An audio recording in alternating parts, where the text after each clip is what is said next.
What is up, YouTube? So today what I have for you in store is replacing a few sensors here, and the reason for it is I'm getting a little rough idle on the car, and then it potentially wants to die. Sometimes they'll actually die because the idle's so low and the load is so high on the idle, so it ends up dying in the street when going into reverse or creeping out forward. Typically coming back into reverse is when it'll die on you.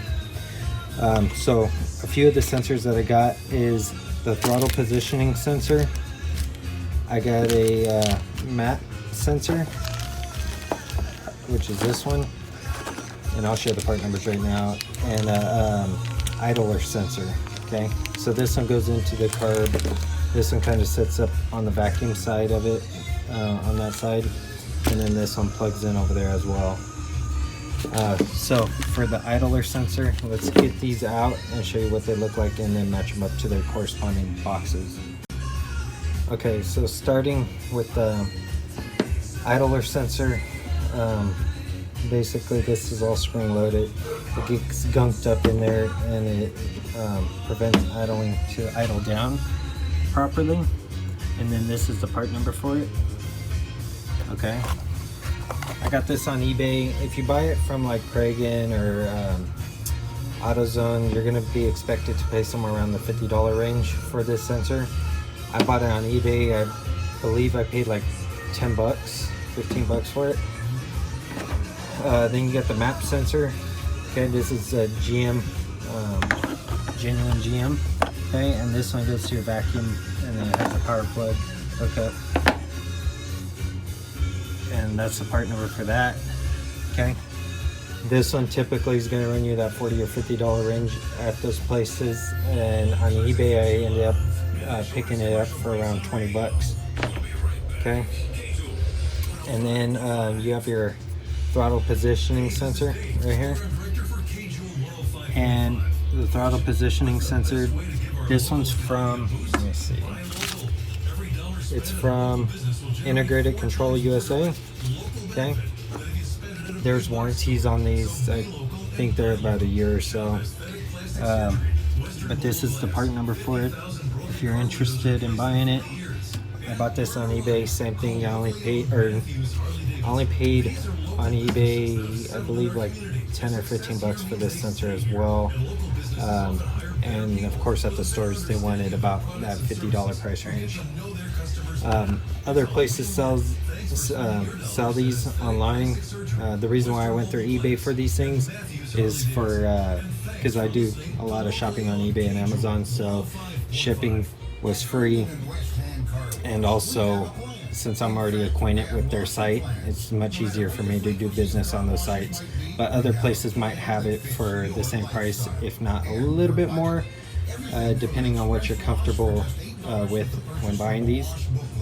But basically all I did was make sure that I had a warranty of a year at least, and I was okay with that because for the price I paid for all these would have cost me for one of the sensors at one of the stores. So keep that in mind when purchasing these. So I mean, for a fraction of the cost, it's well worth taking a chance on these. Not only that, this one's GM genuine. This one also said that it was from GM genuine on their display, but I mean, take that for what it's worth. It's not marked, so I can't really say. Okay, so first of all, you have the throttle positioning sensor right here, the map sensor, and then you over here you have your idler sensor that goes into it. So the idler sensor, of course, you could use a crescent wrench and just break that loose, but you're gonna have to take a series of stuff off. And then of course this one's a Torx. I'll figure out that size right now, and then this one's just your typical hex head screws.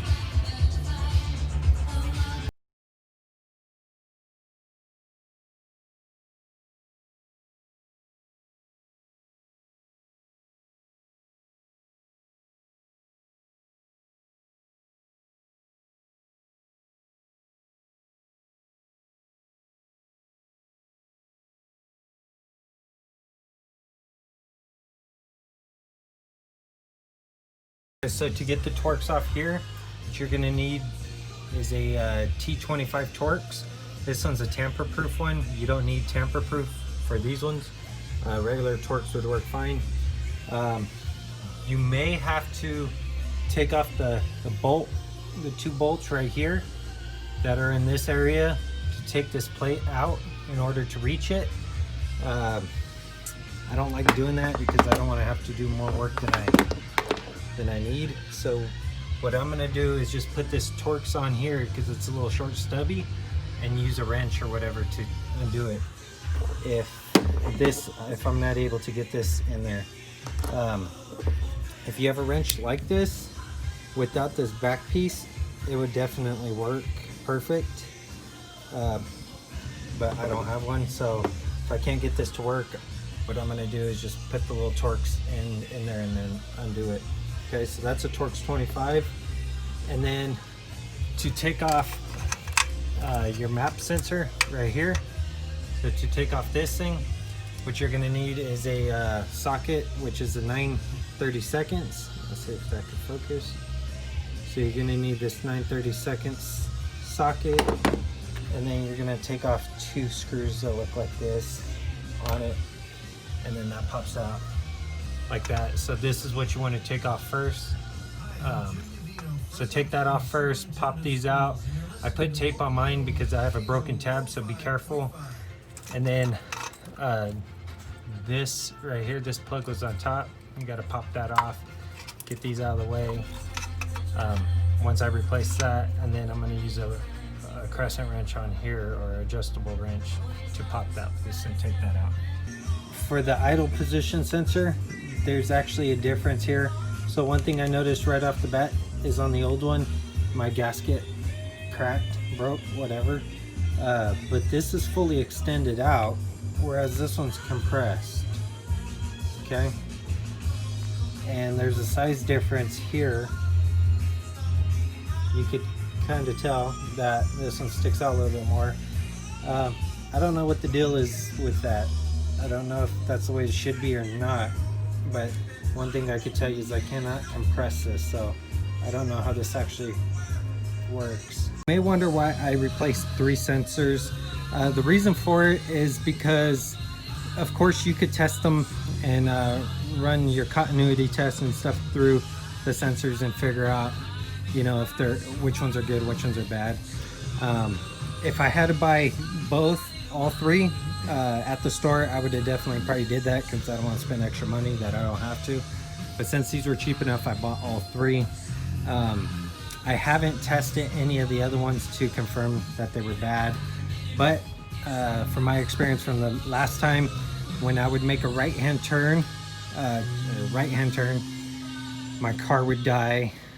This was many years back. And then when I would back out of the driveway, it would idle real low down.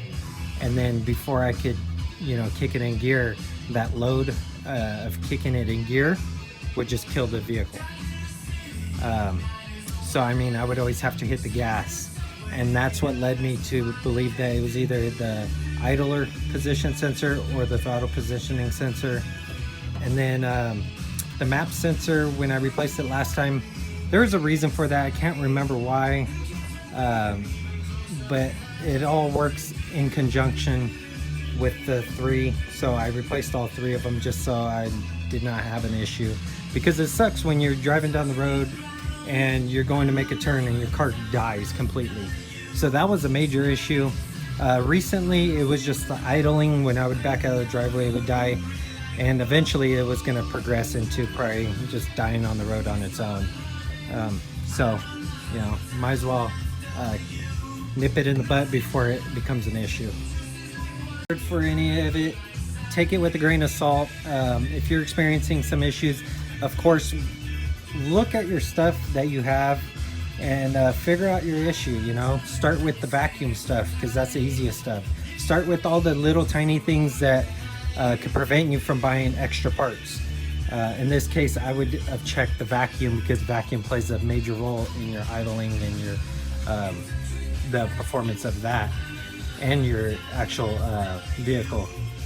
So if you have a vacuum leak, of course your vehicle would die. but it should trigger some of the sensors and stuff eventually. But I had no sensors that were triggered to pop up on my dashboard saying that there's an engine, like an engine light pop up. So go figure. So I definitely recommend starting with the easiest stuff and then working your way up to the stuff that's going to cost you money. But definitely do your research before you try any of this stuff, because it could be as simple as a vacuum leak, or maybe a wire that's cracked or something. Like these connections are always breaking, the wires are always cracking as far as the sheathing, and it could be messing up. I've replaced numerous ones because of that, and it could be a simple fix just like that. Alright, so as you can see, everything worked out perfectly. If this video helped you, definitely give it a thumbs up. If you want to see content like this and other content I'll be posting in the near future, definitely consider subscribing. Until next time, I'll see y'all in the next one.